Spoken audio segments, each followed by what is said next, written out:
also say that we take a second call from another theist who claims that a civilization can't exist without a set of religious rules. Chad, welcome to Talk Heathen. Hey, Chad. Hello, gentlemen. Hello, gentlemen. How are you doing today? Doing great, Chad. I'm doing splendid. A little bit bloated, if I'm honest, but otherwise doing okay. Okay. I'm just going to get right into my argument. I know that other caller was pretty frustrating. Well, basically, my argument for the existence of a God, a creator, is that human beings, in general, and I'm talking about civilization and people, cannot coexist, cannot work with each other, cannot behave rationally to each other without the justification of order. Like, let's say you had kids. You have kids, right? You gentlemen have kids? Not that I know of. Okay, well, I do, and I think they're mine. Kids. Yeah. You gentlemen had kids, and you could rationally see the justification for parents having to discipline their children, right? The rest, we don't like to discipline our children too harsh, but we like to discipline them and let them know that stuff is bad. We condemn bad behavior, basically. If you aren't condemning bad behavior, how exactly are you justifying that certain stuff is wrong? Okay, well, since I have children, do you have children, by the way? I do not. Okay. Oh, so I'm the only one in the Trinity on this call who has children, so I can speak with authority, and you all have to listen to me. I've always wanted to be part of a Trinity. Yeah. Wow. This is quite the turnaround from how we began the show. Anyway, so yeah, I have children, and I do need to discipline my children. But here's what I don't do. I don't say to my child, because you are in this universe due to my procreative powers, because it was my sperm and your mother's egg that brought you into existence, I don't insist on running your life. And I don't insist on you praising me to your dying breath and doing everything that I tell you to do. That's what religions do. That's the difference. And when I give discipline to my... Whoa, you hang on. Whoa, hold on a minute there, Chad. You have thrown an analogy in there regarding parenting, and apparently you're not interested in listening to what a parent has to say about your analogy. That's a bit disconcerting, Chad. So when I'm disciplining, I'm sorry, I muted him. Chad, I'm just gonna, if you'll sit back and let Lloyd finish his analogy. I will unmute you, which I've just done. Okay, let him finish. That's the weird thing, is it's Chad's analogy, but he's speaking about something that I can speak with authority on because I'm a parent, and he isn't. So when I'm disciplining my child, I'm doing so with logic and reason. I'm not saying, you need to pray to an invisible deity. You need to go to school and tell your teacher that they're wrong about evolution. You need to hate gay people, which are all things that various religions do, by the way. When I discipline my child, it's purely about their safety and their well-being and making sure that they develop and grow into a caring, ethical, kind person that people will want to hang around with, who isn't a jerk. That's what my discipline is aimed at. And it isn't predicated on some assumption that they have to follow my rule and lavish me with praise until their dying breath, which is what most forms of religion require. Now, you're speaking about, can societies run without religion? I strongly disagree, but I think you're off to a very, very bad start with this particular analogy based on my personal experience. I'd like to hear a little more, Chad. With that as a sort of a framework, please continue. Okay, well, you said a lot there. Basically, with the argument you presented, you kind of went off topic a little bit. I mean, I am speaking about a religious perspective, but then you started saying that I was a homophobe and that I hate gay people. No, I didn't. No, he didn't say that. Whoa, Chad. No, This conversation is going to go nowhere if you put words in my mouth. I'm going to dignify you by not putting words in your mouth. Please do the same thing with me and Johnny. Please. Gents, can I intervene? And I will. I've just done it. A lot of times, Chad, when people, I'm sorry I'm saying your name a lot. That's kind of creepy. I'm not going to say your name for a while. But a lot of times when people receive criticism for religious beliefs, they feel like it's a criticism of them. What Lloyd was saying is that a lot of religions, a lot of religious traditions have very hostile, harmful, hateful attitudes toward certain groups of people. Lloyd never said that you did. And if you felt that he said that you did, rewind the video and watch it and see that he didn't. But please continue. Okay, well, the point I was basically making about disciplining your children is that you cannot allow your child. I know you obviously cannot do horrible things to them to punish them. You have to. There's a line. There's a limit. I'm not going to completely defend the Bible 100% on this. Obviously, I know that's not a good path to go down. I'm saying that you need some kind of, what's the word I'm looking for? You need some kind of a respect and symbolism from your children. You cannot just allow them to, basically because I'm a free agent, I can do whatever I want. Like that's obviously an unproductive route to go into society. That's obviously why so many other countries are, plummeting. Chad, sorry, is there a point? I need you to make a point. You've just said a few things and you haven't made any point with it. Well, I think I made my point very clear there. I just don't know why we're going to the. So you're making this statement. You need respect from your children. What's that got to do with religion being needed in order for society to function? You're making an analogy between the respect that a child must have for a parent's rules and the respect that humans must have. For a God, that's where I'm getting at. For a guardian or a God. An authority figure, because you cannot have a civilization without some kind of authority figure. I do not believe that human beings can just create their own authority. Oh, okay. So that's in line with what our caller notes say, which is a civilization can't exist without a set of religious rules. That's a nice claim. I know you said you don't believe that people can do it without an authority figure. I don't accept that as true.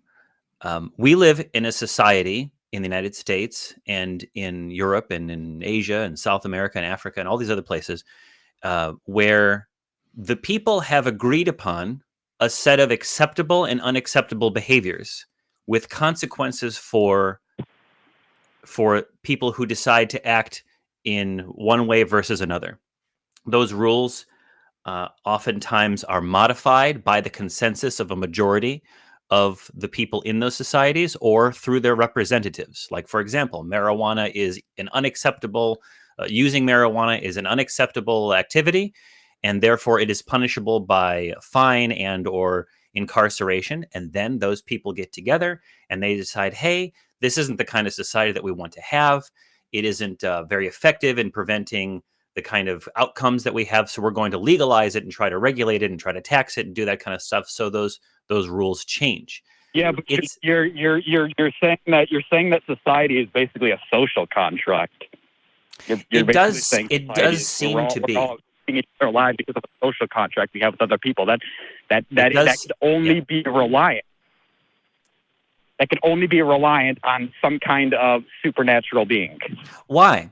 Because I'll tell you why I don't smoke marijuana in front of cops is because when it's illegal, because I don't want to go to jail. I can tell you why I don't beat the living on a primal side of people. Even if you don't do it in front of a cop, you're going to know, okay, I'm doing something wrong. You're going to have that feeling. You're going to have that. Regardless, that is going to be a thought in your head you cannot control. That you are doing something wrong. You are doing something immoral. So you attribute that feeling that I might. Let's switch to marijuana because I don't think that marijuana use is morally wrong. I think it's just been prohibited in many parts of our U.S. America. But let's talk about striking people, hitting people not because of self-defense or not because of I'm trying to protect someone else. Let's say I see someone, I don't like their face, or they say something that offends me. Why don't I go and hit that person? Well, there's probably a lot of reasons why I don't do that. One is because it's illegal and I don't want them to sue me and I don't want to go to jail or I don't want to pay a large fine. Two, if it's for no good reason, that's not, my dander isn't up because they've said something. I don't do it because I am a human being. I exist both as an individual and as a component in society. I am a social being like all other human beings.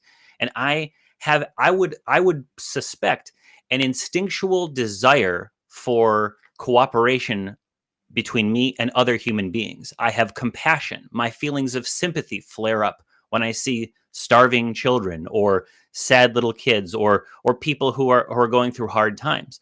You would attribute that sense to a deity who is implanting me with those thoughts, with those sensations, with those feelings. I don't see the need for it because I don't know that deity exists. What I see is that like beings, entities that did not have any sense of cooperation in them, as far as evolutionarily speaking, wouldn't be able to tough out the hard times that require cooperation and sympathy and compassion, from all the way down from lower order animals that need to cooperate to function, all the way to higher order animals. So I don't see it. Yeah, but animals don't function on that basis. And you know why? You know why? Because I don't think that's true. There's no. I don't think that's true. There's a third reason why we don't randomly punch each other, and that's because unless you are a sociopath or Floyd Mayweather, you don't want to live in a society where people can just randomly punch each other, because that's not a fun society to live in. So it turns out that though we were raised to think that you cannot function, we were raised to think that you cannot live in a society where unless there are religious rules, unless there is some kind of religious authority dictating things, it turns out that humans have plenty of reasons to not be shitty to each other, even if you take God out of the equation. And by the way, you mention a supernatural entity that gets to be the overlord. Who is the overlord? Which supernatural entity are you advocating for? Are we talking Allah? Are we talking Krishna? Is there a specific supernatural deity that you're appealing to that I've maybe not listed? Oh, no, it's very much the same. So basically what you are saying, you've gone to social contracts several times. So basically, let's say this. Let's take this analogy. I think people have done it before. Chad, he asked you a question. Lloyd asked you a question. Yeah. Let's answer that first. Which God? Which deity? Chad, slow down. I'm going to mute you right now, Chad. I'm not muting you because I'm trying to dominate the conversation. I'm muting you because I'm trying to make sure that we have a conversation, all right? And I know you have a lot to say, and you're talking fast, and I appreciate that energy. I really do. But let's... And by the way, before you're unmuted, before Johnny unmutes you, let's get some context on this, shall we? And let's think about what's happening in Afghanistan at the moment. Yeah. Where a regime is about to take control of an entire country, a regime that will dictate what people can do, to the extent of telling women that they can't have an education, to the extent of executing people because they don't support the regime or because they're gay or whatever. This is an example of a country that is run by supernatural dictates, by supernatural rules, or rules that supposedly come from a supernatural deity. Presumably that's not what you're advocating for. Yeah. So exactly which supernatural entity are you advocating for is my question. Yes, you're off mute, Chet. I said Jesus Christ. I'm a Christian, sir. Oh, there we go. So that's the bias. There's the bias straight away. It's nothing about a higher, elevated philosophical conversation about the merits of religious values over secular values. It's purely you wanting to push your religion on everyone else. That's all that's about. So basically, let's say somebody was in a coma. They were in a hospital bed. I could sneak in there and rape them if I wanted to, and as long as nobody ever found out, as long as they weren't harmed, no harm's been done, right? No, harm has been done. No harm has been done. No harm's been done. So nothing. The person didn't know they were being raped, so no harm's been done, right? Of course, harm's been done. What are you talking about, Chad?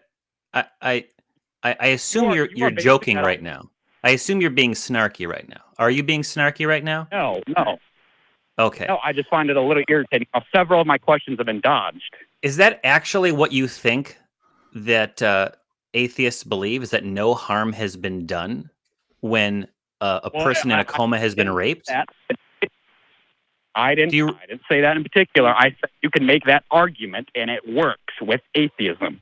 It does not work with well, listen. Oh, so we're at the point where we're being insulted now. Well, that's what this has descended into. Chad, you're on the defense. You're complaining that your questions have been dodged. Let's slow this down, Chad, because you're on level 10 of you're on nitrous oxide here, and we're having a conversation here, a nice table conversation. So slow down, dude. All right. One, we live in a society where there are certain individual rights that are respected. We have set down those rules because we ourselves want those rules to be applied to ourselves, right? I don't want to be raped while I'm in a coma, all right? So I and all of the rest of the people in society, the majority of people, I'm assuming almost all people, vote for that being a crime. The invasion of a person's physical space, their personal bodily space, is considered a crime, okay? Because we don't want to take a chance that if no one knows about it, that's not the standard that we apply when we determine if something's a crime. If you can get away with it, if you don't know about it, okay? We've all recognized that rape is a punishable crime that is a jailable offense, okay? And so it's a crime because I don't want to be raped. It's a crime because I don't want my loved ones to be raped. And I don't want to live in a world where you could get away with something like that. You don't need Jesus or Muhammad or Ahura Mazda for that to be a crime. You can have personal reasons for not wanting a society to allow that kind of behavior, right? Absolutely, but I believe that dwells beyond personal reasoning. Like that. Okay. That's only... Okay, show me why. You believe that it dwells beyond personal reasoning. So you will agree that there are personal reasons for it. There's practical societal reasons for it, right? So now prove to me why there must, though, be a supernatural reason for that to be a crime. Because I think we've got enough right here. Well, I said the point I was making was you said that, oh well, I don't want to be raped and everything. Obviously, nobody wants to be raped. That wasn't the purpose. Obviously, I'm saying that there's no I'm saying no harm has been done to this person, no individual harm, and you are basing that I don't want to cause harm to other people.